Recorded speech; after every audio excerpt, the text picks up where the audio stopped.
ஆட்டுக்குட்டி கதை. ஒரு பசுமையான கிராமத்தில் குட்டி ஆட்டுக்குட்டி முத்து வாழ்ந்து வந்தது. முத்து மிகவும் சுறுசுறுப்பானதும் எல்லோரிடமும் அன்பாக இருப்பதும். ஒருநாள் முத்து தனியாக புல்லு மேய்ந்து கொண்டிருந்தது. அப்போது அருகிலுள்ள குட்டி குளத்தில் ஒரு குட்டி பறவை விழுந்து தவித்தது. அதை பார்த்த முத்து உடனே ஓடி, பயப்படாதே என்று மெல்ல குரல் கொடுத்தது.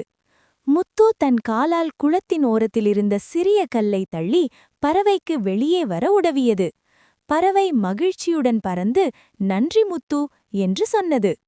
அந்த நாளிலிருந்து கிராமத்தில் அனைவரும் முத்துவை அன்பின் நாட்டுக்குட்டி என்று அழைத்தார்கள். முத்து இதை நினைத்து மகிழ்ந்தது.